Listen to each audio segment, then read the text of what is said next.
Hello friends, welcome again. Friends, इस series में आगे बढ़ने से पहले हम लोगों को कुछ इंपॉर्टेंट टर्म्स को समझना ज़रूरी है बिफोर कि हम लोग यहाँ पर एक ट्रेडिंग टर्मिनल को ओपन करें और ट्रेड वहाँ पर करें। उससे पहले हम लोगों को कुछ इंपॉर्टेंट वर्ड्स या हम लोग कहें जॉर्गन्स, उसको समझना ज़रूरी है। जॉर्गन्स बेसिकली क्या होते हैं? ये एक स्पेशल वर्ड्स होते हैं। कोई भी इंडस्ट्री की बात करें, कम्युनिटी की बात करें, ग्रुप ऑफ पीपल की बात करें, तो वो इनको यहाँ पर यूज़ करते हैं। ये बेसिकली क्या है, स्टॉक मार्केट के अंदर भी कितने तरीके के हमारे पास टर्म्स या हम लोग कहें जॉर्गन्स हम लोग यूज़ करते हैं, उसको समझना बड़ा ज़रूरी है। तो इस वीडियो के अंदर हम लोग क्या बात करने वाले हैं, हम लोग देखने वाले हैं कि बुल मार्केट क्या होता है, बियर मार्केट क्या होता है, स्क्वायर ऑफ का क्या मतलब होता है, OHLC का क्या मतलब होता है, वॉल्यूम एंड ट्रेड का क्या मतलब होता है, शॉर्ट का क्या मतलब होता है, लॉन्ग का क्या मतलब होता है। तो ये सारे जो वर्ड्स है आपको अक्सर जब आप न्यूज़ चैनल देखते होंगे, जो बिजनेस चैनल से, उसके अंदर यूज़ किए जाते हैं। तो इन टर्म्स को अगर एक बार आप समझ लेंगे और अगर आप नए हैं स्टॉक मार्केट के अंदर, तो आपको काफ़ी हेल्प मिलेगी उन न्यूज़ को अंडरस्टैंड करने में, जो वहाँ का टेक्निकल एनालिस्ट है वो क्या बोल रहे हैं उसको समझने में। तो ये वीडियो आपके लिए बड़ा इंपॉर्टेंट होने वाला है। इस वीडियो को आप शुरू से एंड तक ज़रूर देखना। तो यहाँ पर स्टॉक मार्केट के अंदर हम लोग दो सिम्बॉल को काफ़ी यूज़ करते हैं, बियर और बुल। बुल हम लोग तब इंडिकेट करेंगे जब स्टॉक की प्राइस ऊपर जाएगी। बियर का मतलब ये है कि डरा हुआ है तो प्राइस नीचे आएगा, यानी कि मार्केट डरा हुआ है, प्राइस नीचे आ सकती है स्टॉक की, तब हम लोग यहाँ पर बियर का सिंबल यूज करते हैं। तो उसी के बेसिस पे यहाँ पर बुल मार्केट यानी कि बुलिश हम लोग बोलते हैं और बियर मार्केट यानी कि बियरिश हम लोग बोलते हैं। तो बुल मार्केट क्या होता है? बेसिकली जब भी आपको लगता है कि स्टॉक की प्राइस ऊपर जा सकती है, लाइकली टू गो अप, और किसी भी गिवन टाइम पीरियड के अंदर अगर मार्केट एक डायरेक्शन में जा रहा है, ऊपर की तरफ जा रहा है, तो उसको हम लोग बोल सकते हैं कि एक बुल मार्केट। तो बुल मार्केट के अंदर जैसे कि मार्केट यहाँ से स्टार्ट हुआ, मार्केट ऊपर जा रहा था, तो ऐसा नहीं कि बुल मार्केट के अंदर गिरावट ही नहीं होगी, बुल मार्केट के अंदर भी गिरावट ही होगी। बट इसका एक ओवरऑल व्यू अगर आप देखेंगे तो मार्केट किस डायरेक्शन में जा रहा है? मार्केट जा रहा है ऊपर की तरफ। यहाँ पर आप देखेंगे कि बीच बीच में मार्केट गिरे भी हैं कंटिन्यूसली। तो इसको हम लोग बोलते हैं कि मार्केट करेक्ट हुए हैं। इसके लिए वर्ड जो यूज किया जाता है कि मार्केट में करेक्शन हुआ है। तो करेक्शन को आप कहाँ पर देख सकते हैं कि जब भी कोई स्टॉक प्राइस ऊपर जाती है तो वो वापस से यहाँ पर करेक्ट होती है। इस पर्टिकुलर टाइम को हम लोग बोलते हैं कि मार्केट करेक्ट हो रहा है। अभी हम लोग जब टेक्निकल एनालिसिस के मॉड्यूल के अंदर जाएंगे तब इन चीज़ों को वहाँ पर काफ़ी डिस्कस करेंगे। अभी हम लोग एज अ टर्म इसको समझते हैं कि ये करेक्शन है, पर बुल मार्केट के अंदर भी प्राइस गिरती है, इस चीज़ को हमको ध्यान रखना है बस। इसको हम लोग यहाँ पर बोल सकते हैं कि ये एक बियर मार्केट है। कंटिन्यूसली जो प्राइस है एक पर्टिकुलर टाइम पीरियड के अंदर नीचे जा रही है, तो कहीं कहीं बार ऊपर भी आई है, बट कंटिन्यूसली जो ओवरऑल इसका जो एक मूवमेंट है वो डाउन ट्रेंड है। इसको हम लोग बोलते हैं यहाँ पर बियर मार्केट, राइट। अब यहाँ पर ट्रेंड क्या होता है? देखिए, ट्रेंड मतलब ये होता है कि अभी मार्केट की डायरेक्शन क्या है। इसको हम लोग बोल सकते हैं कि ये मार्केट का ट्रेंड जो है वो डाउनवर्ड ट्रेंड है, या फिर हम इसको बोल सकते हैं कि मार्केट का जो ट्रेंड है वो अप ट्रेंड है, ये डाउन ट्रेंड है। यानी कि अभी करंटली मार्केट में क्या चल रहा है उसको हम लोग बोलते हैं ट्रेंड। बट अगर ब्रॉड व्यू से हम लोग देखें तो ओवरऑल मार्केट कहां पर है? बियर मार्केट है, या हम कहें कि ये बियरिश चार्ट है, एक ही बात होगी। वो चीज हमको यहां पर देखना है। एक बियर मार्केट के अंदर अप ट्रेंड भी हो सकता है और डाउन ट्रेंड भी हो सकता है, अप ट्रेंड भी हो सकता है और डाउन ट्रेंड भी हो सकता है। तो ट्रेंड हमको समझ में आया कि अभी कंडीशन क्या चल रही है मार्केट की, उसको हम लोग यहाँ पर ट्रेंड बोलते हैं। जब हम लोग यहाँ पर टेक्निकल एनालिसिस के मॉड्यूल के बारे में बात करेंगे तब उसके अंदर हमारे पास काफ़ी चीज़ें आएगी, हम लोगों को उस समय काफ़ी चीज़ सीखना है इसके अंदर। तो अब हम लोग उसको डिटेल में समझेंगे, क्योंकि इसी से हम लोगों को यहाँ पर पैसा कमाना है। तो ये तीन चीज़ क्लियर होती है अभी हमारी, बुल मार्केट, बियर मार्केट और ट्रेंड क्या है। आगे बात करते हैं हम लोग वॉल्यूम और ट्रेड, इंट्राडे पोजीशन क्या होती है और स्क्वायर ऑफ का मतलब क्या होता है। सबसे पहले हम लोग समझते हैं कि ट्रेड क्या होती है बेसिकली।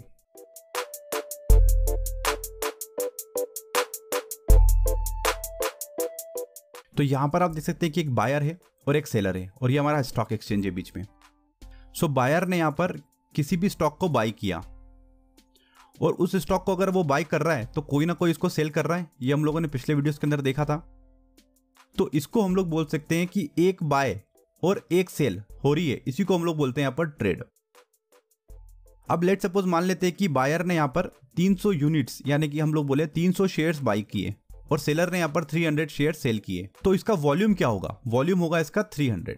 यानी कि वॉल्यूम का मतलब ये होता है कि कितने नंबर ऑफ शेयर्स के अंदर ट्रेडिंग हुई है। इसको हम लोग ऐसा नहीं बोल सकते कि ये 600 वॉल्यूम हो गया। यहाँ पर हम लोग को बोलना पड़ेगा कि कितनी ट्रेड एग्जीक्यूट हुई है, कितने नंबर ऑफ शेयर्स के अंदर ट्रेडिंग हुई है। ट्रेडिंग हम लोगों ने देखा कि बाय और सेल को हम लोग ट्रेड बोलते हैं। तो यहाँ पर वॉल्यूम हो गया इसका 300। अभी स्टॉक मार्केट की जो हम लोग बात करें टाइमिंग की, तो वो 9:15 से लेकर 3:30 तक ओपन रहता है। तो इस दौरान हम लोग वॉल्यूम को 1 घंटे के हिसाब से भी देख सकते हैं, 1 मिनट के हिसाब से भी देख सकते हैं, 15 मिनट के हिसाब से भी देख सकते हैं, 60 मिनट के हिसाब से भी देख सकते हैं। तो वॉल्यूम का मतलब ये हो गया कि 1 घंटे में कितने शेयर्स ट्रेड हुए, इसको हम लोग बोलते हैं कि वॉल्यूम पर आवर। 1 मिनट में कितने नंबर ऑफ शेयर्स ट्रेड हुए हैं, तो उसको हम लोग बोल सकते हैं कि 1 मिनट में क्या वॉल्यूम गया। तो वॉल्यूम यहाँ पर आपको क्लियर हो गया कि बाय और सेल दोनों को मिलाकर हमारी एक ट्रेड बनती है और कितने नंबर ऑफ शेयर्स के अंदर ट्रेडिंग हुई है उसको हम लोग यहाँ पर वॉल्यूम बोलते हैं। इसको हम लोग और समझेंगे अभी टेक्निकल एनालिसिस के जब मॉड्यूल के अंदर हम लोग जाएंगे तो वहां पर हम लोग इसको समझेंगे। अब बात करते हैं हम लोग कि इंट्राडे पोजीशन क्या होती है। देखिए इंट्राडे का मतलब होता है कि एक दिन के अंदर हम लोग बात कर रहे हैं, यानी कि 9:15 से लेकर 3:30 के बीच की हम लोग यहाँ पर बात कर रहे हैं, उसको बोलते हैं हम लोग इंट्राडे। अब पोजीशन का मतलब ये होता है कि लेट सपोज आप एक बायर है और आपने यहाँ पर कुछ स्टॉक बाई किए हैं इंट्राडे के लिए। तो लेट सपोज आपने यहाँ पर 1000 TCS बाई कर लिए, तो इसको हम लोग बोलते हैं कि आपकी ये इंट्राडे की पोजीशन है। अब इस इंट्राडे की अगर आपने पोजीशन को लिया है तो इसको आपको 3:30 से पहले पहले क्लोज करना पड़ेगा। उसी क्लोजिंग को हम लोग यहाँ पर बोलते हैं स्क्वायर ऑफ।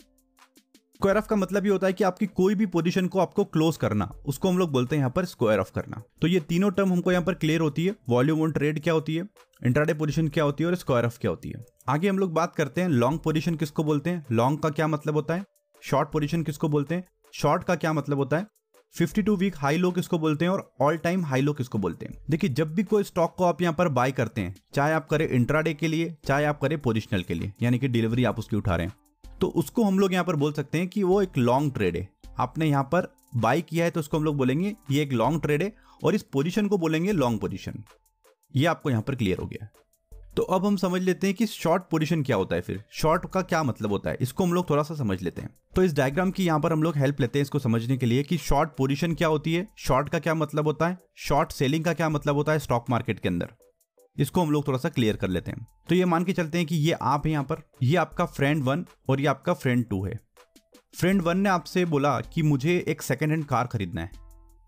फ्रेंड 1 ने बोला आपसे कि मुझे एक सेकेंड हैंड कार खरीदना है जिसकी कीमत अगर 2 लाख रुपए तक भी होगी तो मुझे वो खरीदना है, और ये उसके फीचर्स है, इस कंपनी की मुझे कार चाहिए और ये फीचर्स उसमें चाहिए मुझे। अगर इस तरीके की कोई कार हो आपके पास तो मुझे खरीदना है। तो अभी आपके कॉन्टेक्ट्स काफ़ी अच्छे हैं और आपको एक ऐसा फ्रेंड मिला जिसके पास ये कार थी और उसने आपको 1 हफ्ते पहले ही बोला था कि यार इस तरीके की कार मेरे पास है, मुझे एक सेल करना है, 1,80,000 में मुझे इस कार को सेल करना है। तो जैसे ही आपकी फ्रेंड ने यहाँ पर बोला कि मुझे यहाँ पर एक कार खरीदना है, 2 लाख रुपए मेरा बजट है, उसके लिए मैं पे करने के लिए तैयार हूँ, तो कोई हो तो मुझे बताना। तो आपके दिमाग में क्या आया सबसे पहले कि एक काम करते हैं, आपने उसको बोला कि मेरे पास इस तरीके की एक कार है जो मैं आपको सेल कर देता हूँ, अभी आप मुझे कुछ अमाउंट कैश कर दो। जबकि आपके पास यहाँ पर कार अभी नहीं है ना, आपने इसे खरीदी अभी, बट फिर भी आपने अपने फ्रेंड को यहाँ पर कार सेल कर दी। यानी कि वो चीज आपने करी यहाँ पर कि जो चीज आपके पास नहीं है उसको आपने यहाँ पर सेल कर दिया। तो उसी को हम लोग बोलते हैं यहाँ पर शॉर्ट सेल, कि कोई चीज आपके पास यहाँ पर नहीं है और उसको आपने सेल कर दिया। आपने इस भरोसे में सेल किया कि आपको एक ऐसा सेलर मिल रहा है जो उसी कार को यहाँ पर 1,80,000 में सेल करने के लिए तैयार है। तो आपने यहाँ पर कैश लिया 2 लाख रुपए का और इसको आपने यहाँ पर पे किया 1,80,000। 20 का जो आपने प्रॉफिट कमा लिया 20,000 का, ये आपका प्रॉफिट हो गया यहाँ पर। तो इस तरीके की ट्रेड को हम लोग बोलते हैं शॉर्ट सेलिंग, कि जो चीज आपके पास नहीं है आप उसको यहाँ पर सेल कर भी पैसा कमा सकते हैं। स्टॉक मार्केट के अंदर ये सारी चीजें आप यहाँ पर कर सकते हैं, यानी कि आप लॉन्ग पोजीशन बनाकर भी पैसा कमा सकते हैं, शॉर्ट पोजीशन बनाकर भी आप यहाँ पर पैसा कमा सकते हैं। तो शॉर्ट पोजीशन के अंदर हम लोग किसी भी कंपनी के शेयर्स को पहले सेल कर सकते हैं, पहले हम लोग सेल कर सकते हैं और फिर हम लोग उसको बाय कर सकते हैं। बट हम लोग ये सिर्फ इंट्राडे के लिए कर सकते हैं। अगर हम लोग कैश सेगमेंट के अंदर बात कर रहे हैं तो सिर्फ इंट्राडे के अंदर ही हम लोग ये कर सकते हैं। हम लोग ये नहीं कर सकते कि डिलीवरी बेसिस पे हम लोग किसी शेयर को सेल कर दें जबकि वो आपके पास नहीं है। अभी हम लोग तब बात करेंगे इसके ऊपर कि क्यों सेल कर दें हम लोग, क्यों बाय करें। जब हम लोग यहाँ पर ट्रेडिंग को समझेंगे तो हम लोग इन कॉन्सेप्ट को वहाँ पर समझेंगे कि क्यों आपको सेल करना है, क्यों आपको बाय करना है और क्यों ये पोजीशन लेनी है आपको। तो अभी हम लोग को ये क्लियर करना है कि हम लोग किसी भी कंपनी के स्टॉक को सेल कर सकते हैं इंट्राडे के लिए, अगर वो हमारे पास नहीं है तब भी हम लोग उसको कर सकते हैं। बट उसको आपको 3:30 से पहले स्क्वायर ऑफ करना पड़ेगा। स्क्वायर ऑफ का मतलब हम लोगों ने समझा अभी कि आपने पहले सेल किया था तो 3:30 से पहले आपको उसको बाय करना पड़ेगा। तो अगर आपको किसी भी कंपनी के अंदर एक नेगेटिव न्यूज मिलती है मॉर्निंग में, तो आप उस कंपनी का स्टॉक को सेल कर सकते हैं पहले, और इवनिंग में जब उसकी प्राइस काफी कम हो जाएगी तो आप उसको फिर से बाय करके और आप यहाँ पर शॉर्ट सेलिंग कर पैसा बना सकते हैं। तो ये कॉन्सेप्ट हमारा यहाँ पर क्लियर हुआ। तो अब हम लोग बात करते हैं यहाँ पर 52 वीक हाई लो के बारे में। देखिए स्टॉक मार्केट के अंदर जब भी हम लोग किसी भी स्टॉक को यहाँ पर देखते हैं तो हम लोगों के लिए एक बड़ा इंपॉर्टेंट पैरामीटर होता है कि उसका 52 वीक हाई और लो क्या है। यानी 52 वीक का मतलब ये होता है कि 1 ईयर, 1 साल के अंदर वो स्टॉक का हाई पॉइंट क्या था और लो पॉइंट क्या था वो हमको देखने को मिलता है। तो अगर हम लोग देखें तो 52 वीक के अंदर सबसे लो पॉइंट हमको ये मिला, हाई पॉइंट हमको ये मिला। और अगर हम लोग कंसिडर करें कि ऑल टाइम में, यानी कि अभी तक में जब तक वो स्टॉक ट्रेड हुआ है, जब से वो यहाँ पर है तब से वो ट्रेड हुआ है, तब से उसका हाई पॉइंट क्या है, लो पॉइंट क्या है, वो भी हमको यहाँ पर देखना जरूरी होता है। तो ये एक पैरामीटर है जिससे हम लोग को आइडिया होता है जब हम लोग ट्रेड करते हैं कि ये स्टॉक हाईएस्ट कहाँ पर ट्रेड हुआ है और लोवेस्ट कहाँ तक ट्रेड हुआ है, तो उससे हम लोग को काफी आइडिया मिलता है। तो ये दोनों टर्म भी हमारी यहाँ पर क्लियर होती है। लास्ट टर्म हमारी यहाँ पर बचती है OHLC। इसका मतलब होता है ओपन, हाई, लो और क्लोज। यानी कि 9:15 पे जब मार्केट ओपन होता है तो किसी भी स्टॉक प्राइस कहां पर ओपन हुई, लेट सपोज कि स्टॉक प्राइस ओपन हुई 100 रुपए में और उसने दिन भर में जो हाई बनाया वो बनाया 105 रुपए का। उसके बाद उसने दिन भर में जो एक लो बनाया वो बनाया 98 रुपीज का। उसके बाद वो फाइनली क्लोज हो गई 102 के ऊपर। तो अभी हम लोग कह सकते हैं कि इसका ओपन था 100, हाई था इसका 105, 98 का इसने लो बनाया और 102 का इस पे क्लोजिंग दी है। तो OHLC को हम लोग इससे डिनोट करते हैं। जब हम लोग यहाँ पर कैंडलस्टिक चार्ट्स को देखेंगे तब हमारे पास काफी इंपॉर्टेंट होगा ये फिगर। तो हम लोगों ने काफी टर्म्स को यहाँ पर समझ लिया है जो स्टॉक मार्केट के अंदर हम लोग जनरली यूज करते हैं। यहाँ पर इसके अंदर 2-3 टर्म हमारी बचती है। एक होती है फेस वैल्यू, जिसको हम लोग IPO के वीडियो के अंदर क्लियर करेंगे। डिविडेंड्स क्या होते हैं, डिविडेंड यील्ड्स क्या होती है, ये आने वाले वीडियोस के अंदर हम लोग और क्लियर कर देंगे। बट अभी अगर हम लोग यहाँ पर जाना चाहते हैं कि हम लोग एक ट्रेडिंग टर्मिनल के अंदर ट्रेड करें, तो उससे पहले हम लोगों को इन वर्ड्स को समझना बड़ा इंपॉर्टेंट था। तो फ्रेंड्स आज के लिए, अभी के लिए इस वीडियो के अंदर फिलहाल इतना ही। इस सीरीज के अगले वीडियो को देखने के लिए आप जरूर से सब्सक्राइब करें हमारे YouTube चैनल को। फ्रेंड्स मिलते हैं अगले वीडियो के अंदर, जब तक के लिए गुड बाय।